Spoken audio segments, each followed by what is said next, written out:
Hello दोस्तों, सभी को नमस्ते। स्वागत है कहानियों की दुनिया में आप सभी का।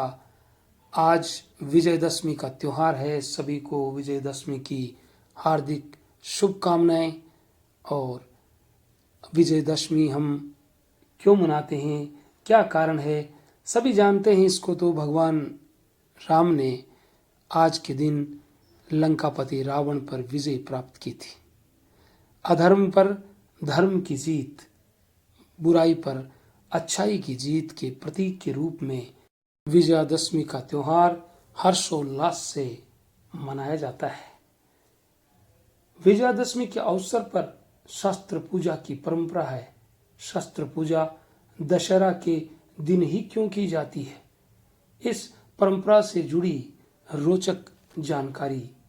एक कथा के अनुसार राम ने रावण पर विजय प्राप्त करने के लिए नवरात्र व्रत किया था, जिससे उनमें शक्ति की देवी दुर्गा जैसी शक्ति आ जाए अथवा मां दुर्गा उनकी विजय में सहायक बन सके। देवी दुर्गा शक्ति की देवी है और शक्ति प्राप्त करने हेतु शस्त्र भी आवश्यक है। इसलिए राम ने मां दुर्गा सहित शस्त्र पूजा कर शक्ति संपन्न होकर दशहरे के दिन ही रावण पर विजय प्राप्त की थी।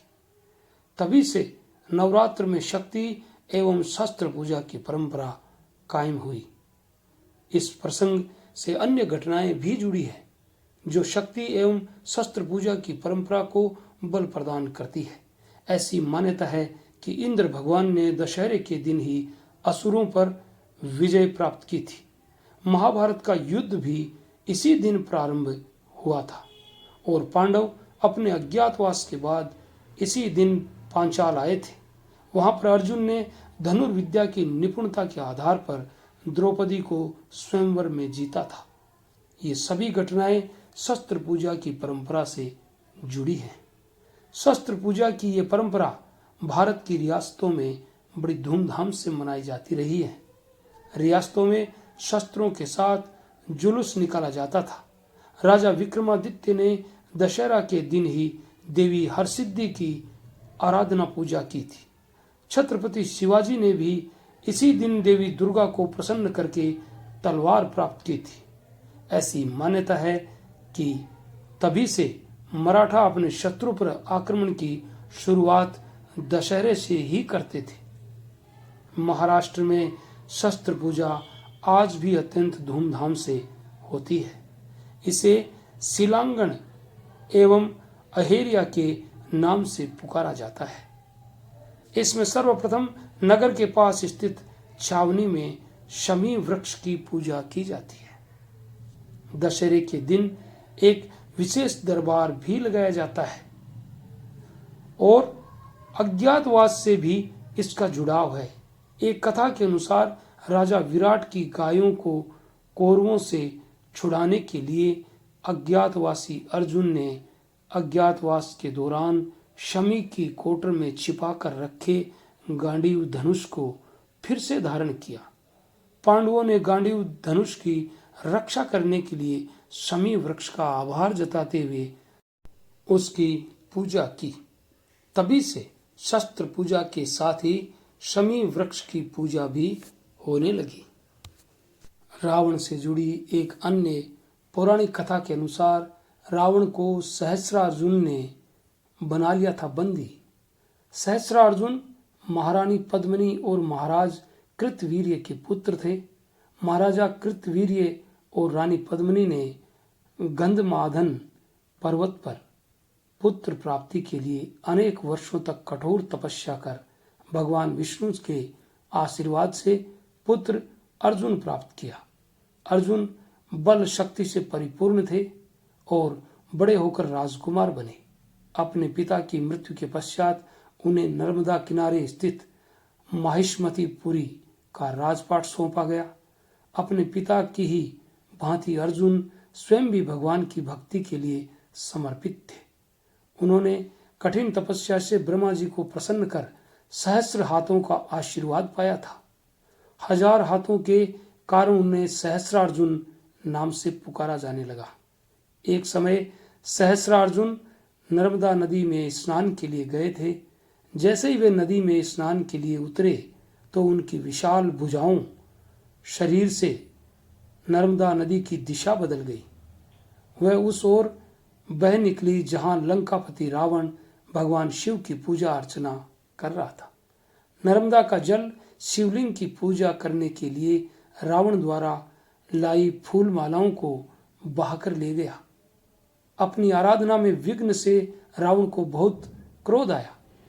जब उसे पता चला कि नर्मदा नदी में सहस्त्रार्जुन ने स्नान से ये बाधा उत्पन्न की है, तो वह गुस्से में लाल पीला होकर वहां पहुंचा और सहस्त्रार्जुन को युद्ध के लिए ललकारा। उसी जगह पर युद्ध आरंभ हो गया। दोनों की सेनाओं में भयंकर युद्ध हुआ। सहस्त्रार्जुन स्वयं रावण से युद्ध कर रहे थे। सहस्त्रार्जुन असीम बल पराक्रम वाले राजा थे। उनके आगे अहंकारी रावण परास्त हो गया और युद्ध में हार मान बैठा। रावण को बंदी बना लिया गया, लेकिन विधि का विधान कुछ और ही था। रावण का अंत तो राम के हाथों लिखा था। जब रावण के बंदी होने की खबर रावण के दादा महर्षि पुलस्त्य को लगी तो वे स्वयं सहस्त्रार्जुन की नगरी जा पहुंचे और उससे रावण को छोड़ने के लिए कहा। सहस्त्रार्जुन महर्षि पुलस्त्य का बहुत आदर करता था। उसने अपनी नगरी में महर्षि पुलस्त्य का बहुत सम्मान किया और उनके कहने पर तुरंत ही रावण को कारागार से मुक्त कर दिया। लंकापति रावण से जुड़ी एक और पौराणिक कथा है जिसमें भगवान शिव रावण से रुष्ट हो गए थे। उनके आराध्य देव भोलेनाथ रावण से रुष्ट कैसे हुए? हिंदू धार्मिक ग्रंथों में रावण से जुड़ी कई कथाएं मिलती है। रावण बहुत ज्ञानी था। अपने तप और विद्या के बल पर सभी ग्रह नक्षत्रों को वश में करने के बाद रावण में इतना घमंड आ गया था कि एक बार उसने अपने घमंड में चूर होकर भगवान शिव सहित कैलाश पर्वत को भी उठाने की कोशिश की थी। इसके बाद भगवान शिव नाराज हो गए थे। पौराणिक कथाओं के अनुसार एक बार रावण के मन में विचार आया कि क्यों न अपने आराध्य भगवान शिव को कैलाश पर्वत सहित लंका में लाया जाए। कथाओं के अनुसार रावण काफी शक्तिशाली था और वह कैलाश को उठाने में सक्षम था। रावण कैलाश पर्वत की तरफ निकल पड़ा और सोचते विचारते हुए जब रावण कैलाश पर्वत की तलहटी में पहुंचा तो सामने से भगवान शिव के वाहन नंदी आ रहे थे। भोलेनाथ के महान भक्त रावण को देखकर नंदी ने प्रणाम किया, लेकिन अपने अहंकार में चूर रावण ने उनके अभिवादन का कोई जवाब नहीं दिया। इसके बाद जब पुनः नंदी ने रावण से बात करने की कोशिश की तो घमंड में डूबे रावण ने नंदी का अपमान कर दिया और कहा कि वह भगवान शिव को लंका लेकर जाने के लिए आया है। ये सुनते ही नंदी ने रावण को चेतावनी दी कि जो करने जा रहे हो वह गलत है, क्योंकि शिव की इच्छा के बिना उन्हें कोई कहीं नहीं ले जा सकता। लेकिन रावण मानने वाला नहीं था। उसने अपने बल और शक्ति पर घमंड था। इसके बाद रावण ने कैलाश पर्वत को उठाने के लिए अपने हाथ को एक चट्टान के नीचे रखा तो कैलाश हिलने लगा।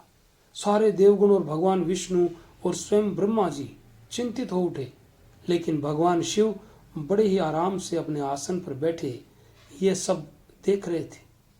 जब रावण ने दोनों हाथों को कैलाश पर्वत के नीचे लगाया और जैसे ही उठाने की कोशिश की, तब भोलेनाथ ने अपने पैर के अंगूठे से कैलाश को दबा दिया, जिससे रावण का हाथ भी पर्वत के नीचे फंस गया। अपनी हथेलियों को निकालने के लिए कई असफल प्रयासों के बाद वह दर्द से बिलबिलाता हुआ रोने लगा। ये देखकर नंदी से रहा नहीं गया।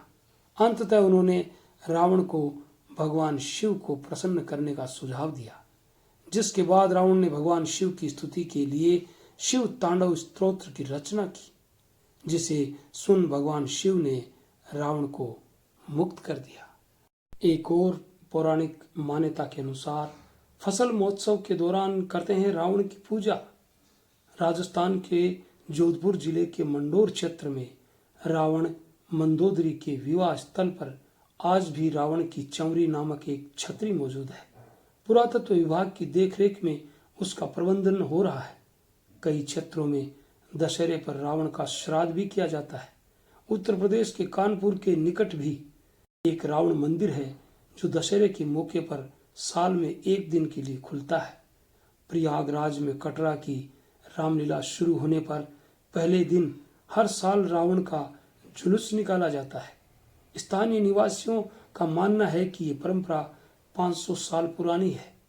कर्नाटक के कोलार जिले में भी लोग फसल महोत्सव के दौरान रावण की पूजा करते हैं। इस मौके पर जुलूस निकाला जाता है। ये लोग रावण की पूजा इसलिए करते हैं क्योंकि ये वह भगवान शिव का भक्त था।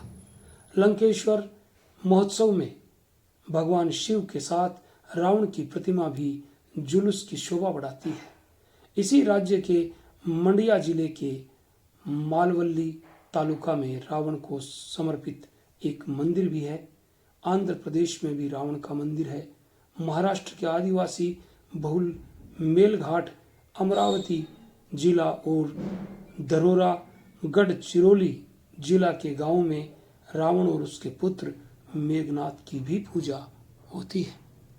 ये थी पौराणिक कथाएं विजयदशमी के त्योहार पर। अगर आपको पसंद आई, अच्छी लगी तो हमारे चैनल को लाइक, शेयर, कमेंट और सब्सक्राइब जरूर करें। और मिलते हैं कल किसी नई कथा के साथ। तब तक के लिए all the best. Thanks for watching.